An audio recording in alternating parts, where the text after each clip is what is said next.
Still cold and rainy. Still cold and rainy.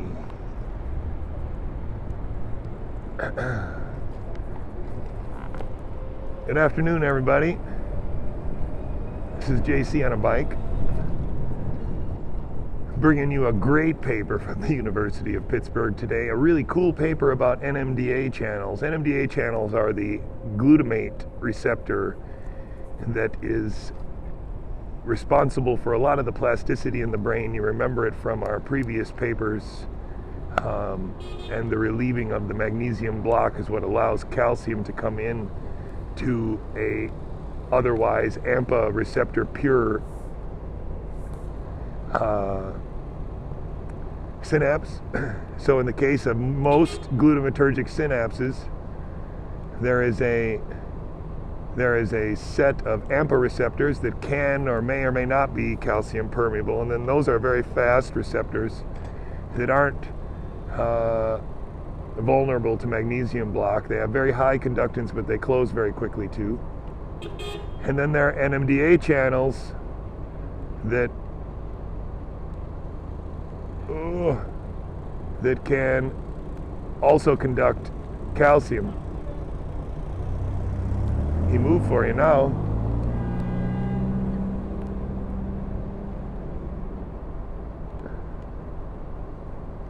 Those two complements of receptors, AMPA receptors and NMDA receptors, are the primary glutamate receptors in the brain, and they're found in most synapses to some extent.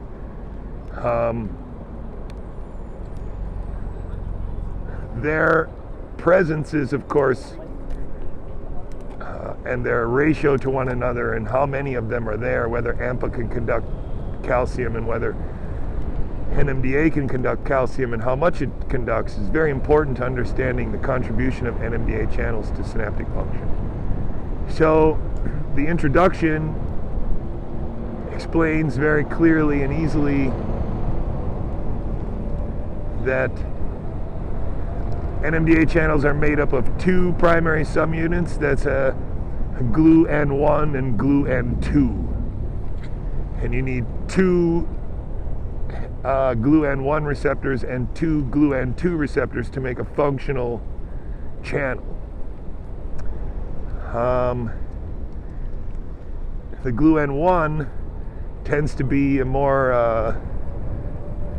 it tends to have less variability, and in fact, the only subunit that they're going to look at variability in is the GluN2 subunit, A through D. So in figure 1, they just show you the rough two-dimensional representation of the three-dimensional channel. And then they use stars in the aligned sequences of the four A through D and two channels. They use asterisks to indicate the places where they're going to fool around. And I think you'll notice that the places that they're going to adjust amino acids are places where two of the channels are the same and two of the channels are the same. So usually it's A and B are the same, and D and C and D are the same. And so then their strategy will be to swap these single, look at that guy, wow, that was awesome. They're going to swap these amino acids to try and make A like D or D like A, for example, by swapping the one amino acid at the star to see how that one amino acid changes one of three properties of NMDA channels, and that would be magnesium block, single channel conductance, and calcium permeability and calcium selectivity. Those are the three main sort of ingredients of an NMDA channel. It's what it does. And if you remember from previous discussions, calcium is the signal. When calcium comes in, genes are turned on, genes are turned off. Calcium can control the insertion of receptors. It can control the transcription of mRNA.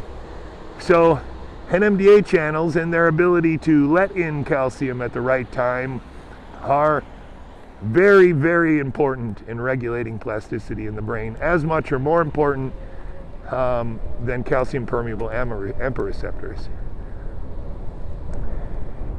NMDA channels are thought to be the coincidence detectors in terms of presynaptic and postsynaptic activity, and that's what makes them so cool.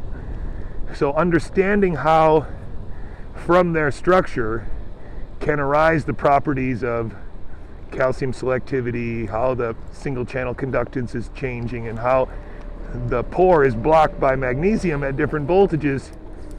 It's cool to understand that, because otherwise what would be the point of having all these subunits?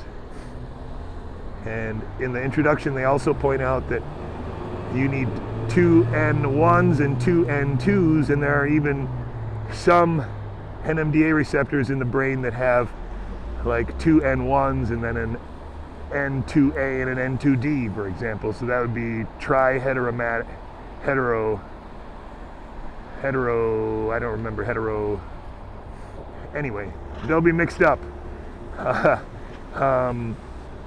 Such that instead of just having a matching 2A,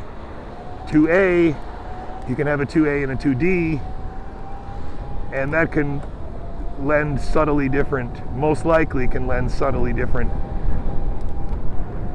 properties to the channel. That's their hypothesis, so they want to check that.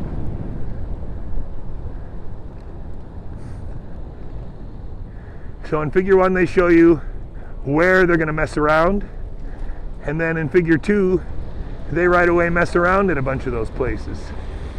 And what they look for in figure 2 specifically is a single amino acid change that leads to a jump in magnesium block. Look at that guy. What a genius.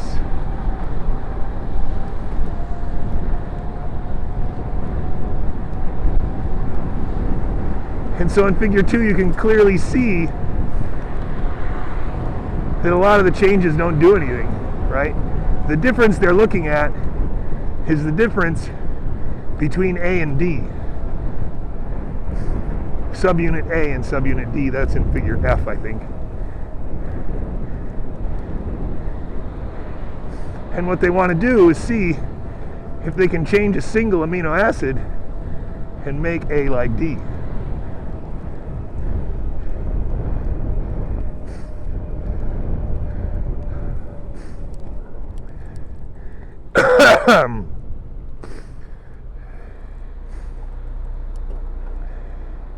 So that's what they show in figure 2, the magnesium selectivity or magnesium block for these different mutants. And of course we need to start paying attention to the 632 mutant, because position 632 ends up being the single amino acid that you can change to affect all 3 of the NMDA channel properties that we are interested in this paper.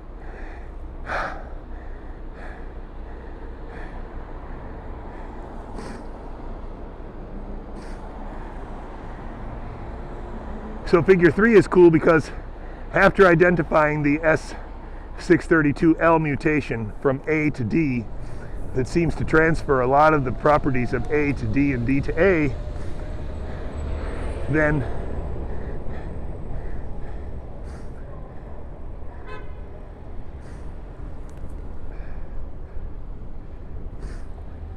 so in figure 3 they show that by changing that single 632 amino acid that they can make D like A and A like D.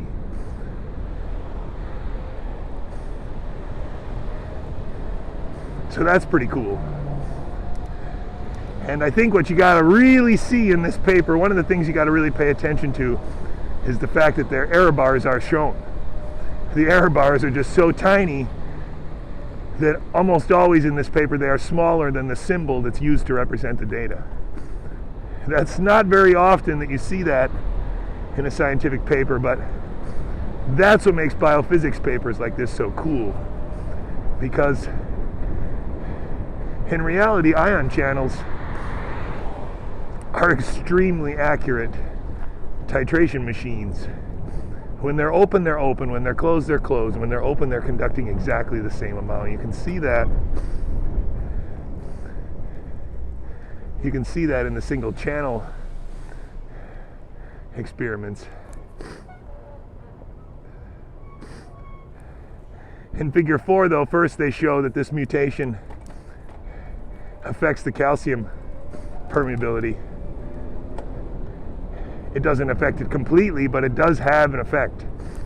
It's not as effective or not as obvious as it is as the magnesium block, but it is an effective mutation. And they can change the calcium permeability of A to look like D and D to look like A, the subunits. And that's a 1 amino acid change that they're able to accomplish that with. And that's pretty impressive, but that's how ion channels work. It's not that surprising, let's say it like that. Most receptors have a pore that only really consists of a selectivity filter of a couple amino acids. And so it's not surprising necessarily, but nonetheless it's really awesome data. And again, look at those error bars. Error bars. They're not even there.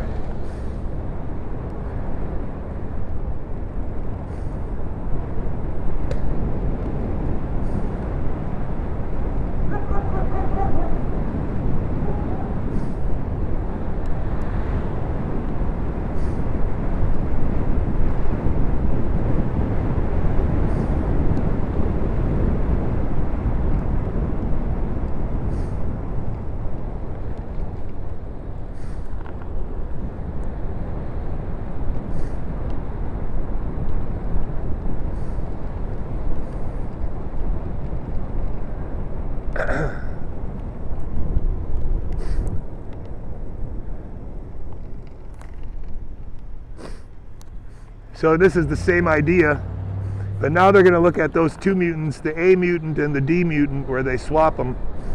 They swap the 632 residue and show you that the single channel conductance and the single channel opening times tend to change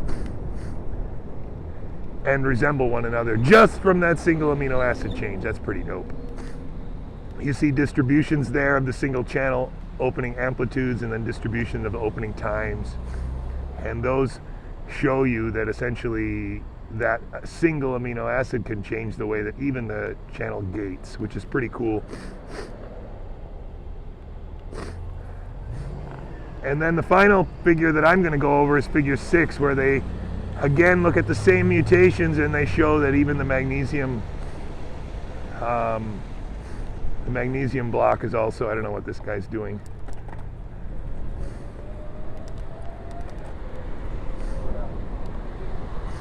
The magnesium block changes. And so it's just really a better developed figure 1 or figure 2, but now with only those mutations present.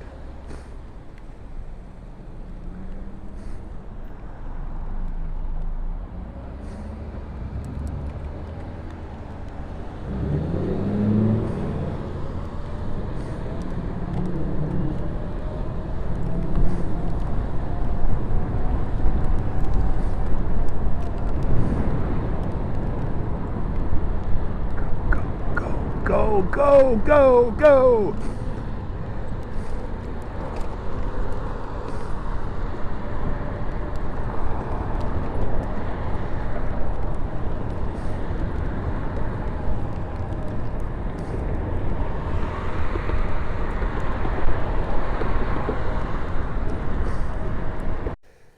Thanks for joining me on my ride. I hope you enjoyed the paper.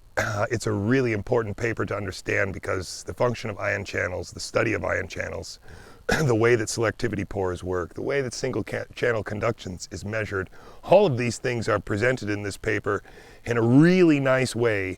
And I think that it's an excellent opportunity to sort of delve deeper into how biophysics works and how biophysical studies work. Even if you never intend to study ion channel function, ion channels are the sort of pixel level functional unit of the nervous system, and the smooth traces that you see in an action potential are actually made up of individual channel openings, much like you see in figure 5. And I think it's really a great sort of introduction. And it's a nice place to start with NMDA receptors, because understanding how NMDA receptors work, understanding the selectivity pore of an ion channel, and then also putting this into the context of how synapses can function, I think is really useful in terms of progressing beyond a basic understanding of the brain. And especially if you start to figure into your conceptual model of the brain the idea that GABA receptors, AMPA receptors, NMDA receptors, any receptor in the brain is made up of several subunits, and each of those subunits can have a subtle difference in terms of how they contribute to the whole ionic channel function. And that idea lends itself very nicely to the idea that as we increase the complement of subunits, we increase the sort of palette of ion signals that we can use to signal in the brain. And so one of the things that you can see in evolution is that we keep adding subunits, and the subunits get added presumably to add diversity to the electrophysiological signals that can be used by the brain.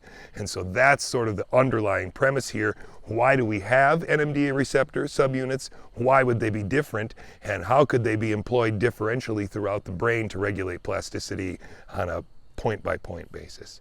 I hope you join me next week. Thanks for joining me this week. If you liked it, like and subscribe to JC on a Bike. See you next week.